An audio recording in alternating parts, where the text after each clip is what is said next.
जय हिंद दोस्तों, स्वागत है आप सभी का एक और नई वीडियो के साथ IQ सर के अंदर। तो दोस्तों, जैसा कि हमने एक सीरीज़ शुरू कर रखी है, आप सभी को पता है। आज दोस्तों उसका हम 3rd एपिसोड लेके आए हैं। इसके अंदर दोस्तों मैं आपको डिटरमाइंड सिखाऊंगा। डिटरमाइंड आज हम इसके अंदर पढ़ेंगे और दोस्तों देखेंगे कि इसकी कॉन्सेप्ट कैसे काम करता है, और शॉर्ट ट्रिक भी मैं आपको दूंगा। दोस्तों शॉर्ट ट्रिक ऐसी दूंगा कि आप सिर्फ और सिर्फ 15 सेकंड के अंदर किसी भी क्वेश्चन का आंसर निकाल पाएंगे डिटरमिनेंट का। और दोस्तों डिटरमिनेंट ऐसी चीज़ है मैट्रिक्स की कि अगर डिटरमिनेंट हमें नहीं आता है तो मैट्रिक्स करने का कोई मतलब नहीं है। इसका मतलब कि ये बहुत ज़्यादा इंपॉर्टेंट टॉपिक है। तो दोस्तों बिना किसी देरी के फटाफट चलते हैं अपने कॉन्सेप्ट की तरफ।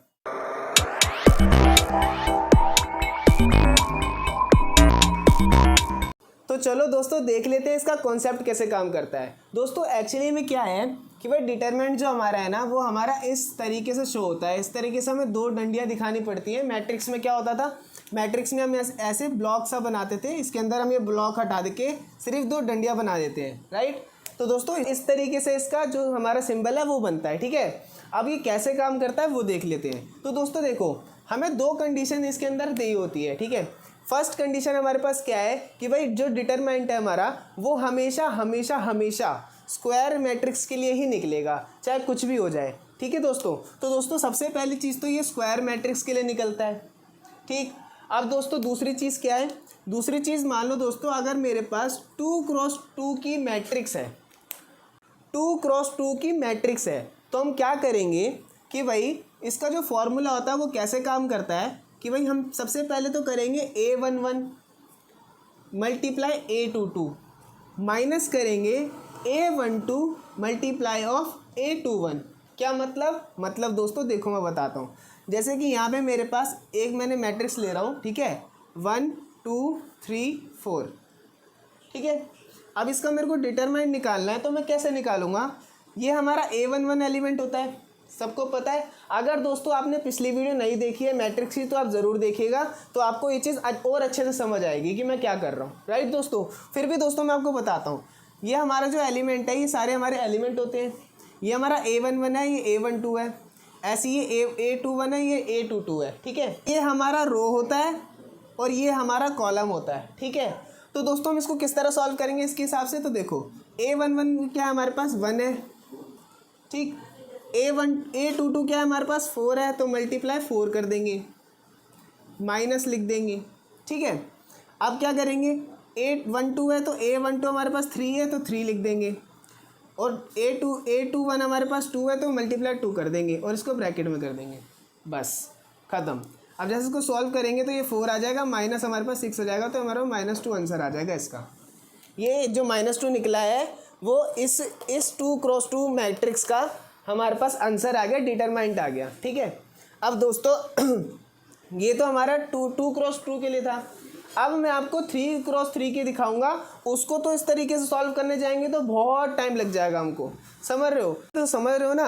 एक्चुअली में क्या हो जाएगा, जब हम 3x3 की करेंगे, जैसे मानो मैं यहाँ पे कोई मैट्रिक्स लिख रहा हूँ, जैसे 1 2 3 4 5 6 7 8 9, तो ये मेरे पास 3 कॉलम 3 रो बन गए, मतलब 3x3 हो गई, है ना। तो 3x3 के लिए हम शॉर्ट ट्रिक मैं आपको बताऊंगा। और जो हमारे दोस्त 11th 12th वाले हैं, है ना, और या फिर जो डिप्लोमा वाले जो अभी मैथ्स कर रहे हैं, जो 2nd ईयर 3rd ईयर में है, जिनके पास वही मैथ्स आई है, अप्लाइड मैथ्स आई है, वो इस फॉर्मूले को यूज़ कर सकते हैं। बट आपको पूरा कंटेंट दिखाना पड़ेगा अपने आंसर के अंदर, ये चीज़ याद रखिएगा आपको। चलिए दोस्तों मैं आपको शॉर्ट ट्रिक दिखाता हूँ किस तरह काम कर। तो दोस्तों चलिए देखते हैं शॉर्ट ट्रिक किस तरह काम कर रही है। तो दोस्तों देखो, यहाँ पे मैं कोई भी एक अपनी मनपसंद जैसे कुछ भी ले लेता हूँ। जैसे मैं यहाँ पे 3x3 की कोई भी मैट्रिक्स लूँ तो मैं ले लेता हूँ 1 2 2, ठीक है, 2 1 2 और 2 2 1। अभी मेरे पास 3x3 की मैट्रिक्स है, राइट। अब मेरे को इसका डिटरमाइंड निकालना है ना। डिटरमाइंड निकालने के लिए मैं क्या करूँगा भाई, जो 11th 12th और डिप्लोमा वाले मैंने बताए वो भाई मेरे क्या करेंगे कि भाई इसको तो पहले इससे मल्टीप्लाई करेंगे, इसको इससे करेंगे, लिखेंगे, फिर सेम चीज़ इस पे करेंगे, सेम चीज़ इस पे करेंगे, सेम चीज़ इस पे करेंगे, इस तरह आंसर निकालेंगे। मतलब आप समझ रहे हो मेरी बात। जैसे कि मैं क्या कह रहा हूँ कि भाई A11 A1 A22 जैसे मैंने आपको बताया था, है ना, इस तरह आप लिख के माइनस करते जाओगे तो आंसर निकालोगे। अब दोस्तों देखो रही बात, तो दोस्तों देखो क्या होता है भाई, अब इतना लंबा हम करने जाएंगे अपने ऑब्जेक्टिव टाइप और कॉम्पिटिटिव एग्ज़ाम्स के अंदर तो हमारे बहुत टाइम लग जाएगा, है ना। तो हम क्या करते हैं भाई कि ये हम इसको मैं आपको मैं आपको शॉर्ट ट्रिक बता रहा हूँ उसको आप नोट ज़रूर कर लीजिएगा, आपके बहुत ज़्यादा काम आएगी ये वाली बहुत ज़्यादा काम आने वाली है। तो दोस्तों देखो क्या करूँगा, ये मैं सेम पहले यहाँ लिख लेता हूँ। भाई मेरे पास है 1 2 2 2 1 2 और है 2 2 1, ये मैंने लिख लिया। अब मैं क्या करूँगा, इस शुरू की जो दो मैट्रिक्स है ना, ये वाली जो शुरू की मेरे पास ये है कॉलम और रो जो मेरे पास शुरू की है वो मैं रिपीट पे लिख दूंगा यहाँ पे। जैसे यहाँ पे लिख दूंगा 1 2 2 2 1 2। अब मैंने ये लिख लिया, ठीक है। अब मैं क्या करूँगा, अब मैं दोस्तों करूँगा इसको ऐसे मल्टीप्लाई, इस तरीके से इसको मल्टीप्लाई करूँगा। तो अब मैं इसको कैसे करूँगा, 1 मल्टीप्लाई 1 तो क्या हो जाएगा मेरे पास 1, ठीक है। यहाँ तक कहानी क्लियर है। अब क्या करूँगा, 2 मल्टीप्लाई 2 तो क्या हो जाएगा +8, ठीक है। अब क्या हो जाएगा 2 मल्टीप्लाई 2 तो क्या हो जाएगा दोबारा से +8।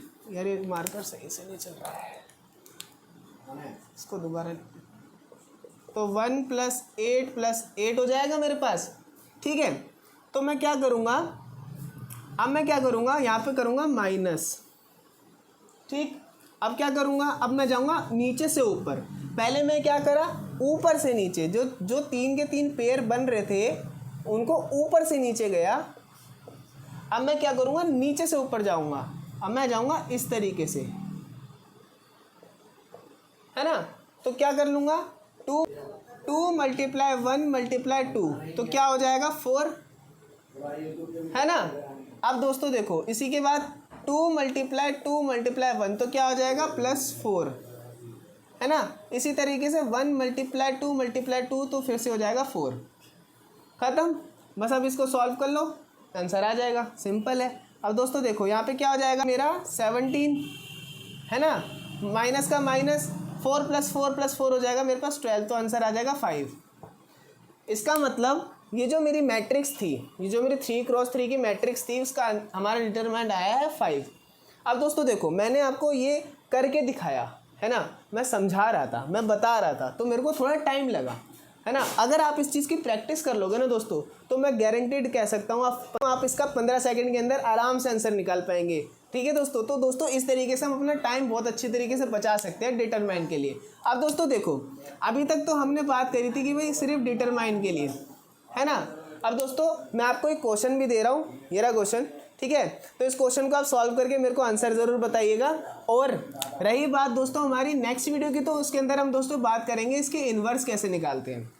अभी तक हमने डिटरमाइन देखा कैसे निकालते हैं, 2x2 का देखा, 3x3 का देखा। 3x3 के लिए मैंने आपको ट्रिक भी बताई, 2x2 के लिए तो हम सिंपली फॉर्मूला लगा के भी आंसर निकाल पाएंगे, कोई दिक्कत नहीं आएगी। दिक्कत हमें इसमें आती थी, तो वो हमारी दिक्कत अब सॉल्व हो चुकी है। तो दोस्तों अगली वीडियो में मैं आपको बताऊंगा कि इन्वर्स किस तरह काम करता है। तो दोस्तों इसी तरह हमारे साथ बने रहिए, और आपको वीडियो पसंद आई हो तो लाइक ज़रूर कीजिएगा, और शॉर्ट ट्रिक के लिए दोस्तों सब्सक्राइब जरूर करना। और दोस्तों मिलते हैं अपनी अगली वीडियो में। जय हिंद।